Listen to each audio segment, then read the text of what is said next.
morning, Daniel. Hello. Good morning. So we have look, I suppose it's probably about a 12-month-old Crusader. This couple started discussing their upgrade with us. And the reason they were looking for an upgrade in their van was the van came with 2 lithium batteries, which were 135 amp hour each, so 270 amps of lithium. A BM Pro system, as you can see under the bed there, and it also came with a Red Arc 3000 watt inverter, all fully wired through the van. Now that's great, but there are a couple of things with that in terms of deficiencies for being able to get enough recharge into your battery, for being able to use your inverter to its full extent. So the van only had 510 watts of solar on the roof. The other thing with the BM Pro system is, and we talk about it a lot, but it is only a 30 amp charger, 35 amp charger, whatever it is. I think it's 30 amps once you take away a couple of bits and pieces. But the problem with that is it doesn't really matter what source you've got going in at the time. So if you're driving down the road and you've also got sun shining on your roof, the maximum you can get is 30 amps. So to recharge, let's just say a 300 amp hour system from flat to full takes 10 hours at 30 amps. And that's if you can get all of that in. So it sounds good in theory, but in practicality it's pretty useless, really. Yeah, it's just not optimal. It's just not optimal. It just doesn't give you that, okay, I'm going to go and use my appliances today and I'm going to use them again tomorrow. It doesn't give you that comfort. You're kind of going, okay, I can use it on day one. Oh no, I've only got 50% of my battery left on day 2. So, you know, this van also has things like compressor fridge. It's got quite a nice suspension system underneath it, but it's fully airbagged and self-leveling. So the compressor comes on and sorts out the leveling, which obviously just adds load to the battery system. So that's all the things you got to take into consideration when it comes time to thinking about your power system. As well as that, this van had a Horton Bel Air 2800 air conditioner.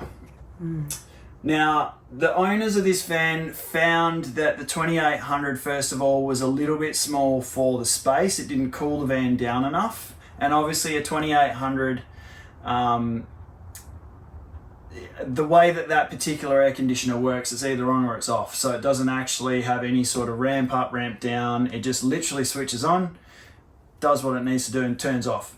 Turns back on, turns off. So it's a heavy consumer. So they were finding that they were running out of battery really quickly. So what we've gone about doing in this van is we retained a few parts to the system. So we've retained the 3000 watt Red Arc inverter because it's fine. It's reticulated through the van. It works as it should. We retained the 510 watts of solar on the roof.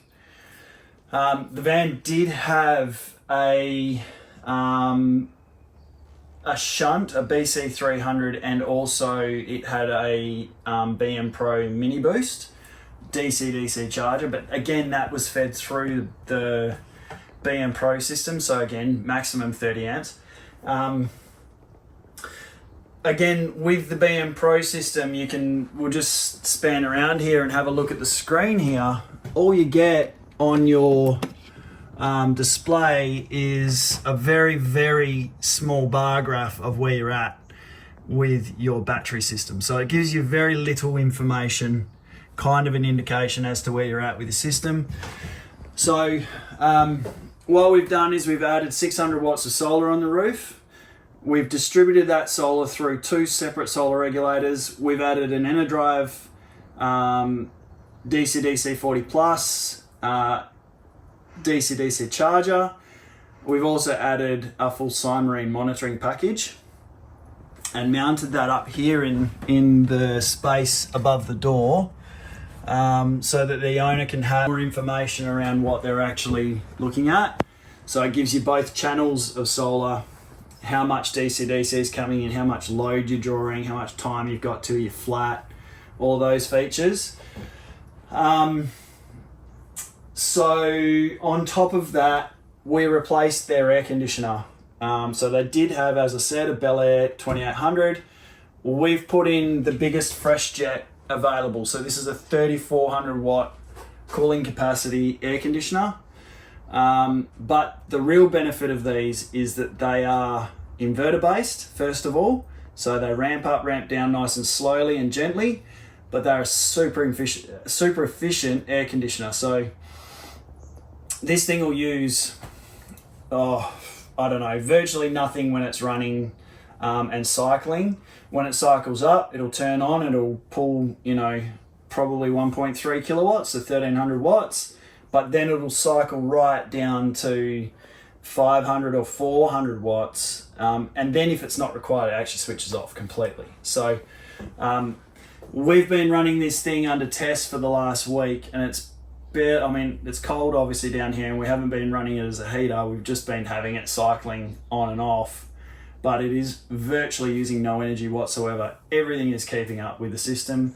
Batteries are staying at 100%.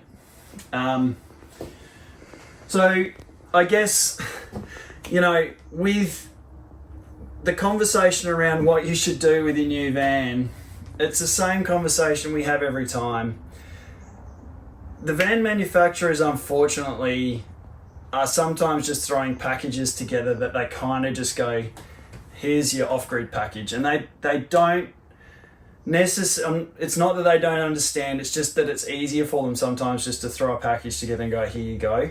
So it's not specific to a person's needs, it's not. just a very generic.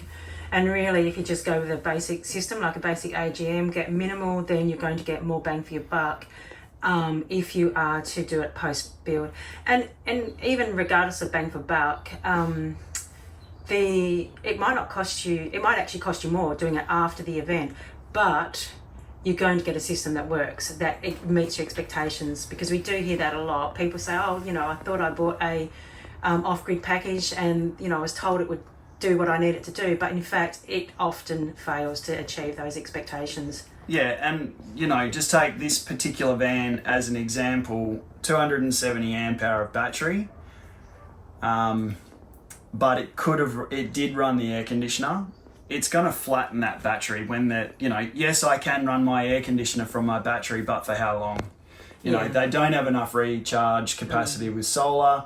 They don't have enough recharge capacity with their BM Pro system to recharge that battery. So they flatten the battery in 2 hours, basically. And then you're cooked for the rest of your off-grid camping experience. So, this system now has 1110 watts of solar on the roof, a 550 amp hour battery, and we've given them multiple places to bring charge in from, so that we've retained the BM Pro system as an AC charger. So it still does the 240 volt charging, and we've also now given a portable panel plug-in point. So on the side through the DC-DC charger, they can plug in a portable panel as well. So 1110 watts plus another potentially 600 watts of solar in portables if you want. Heaps. So plus the ability to monitor the system. And just as a nice addition to this van, we actually added 3 Sirocco fans. So we've got 2 underneath the seats here and 1 up here in the roof as well. All right, let's wrap that one up here. We'll just quickly have a look under the bed at what we've done down here.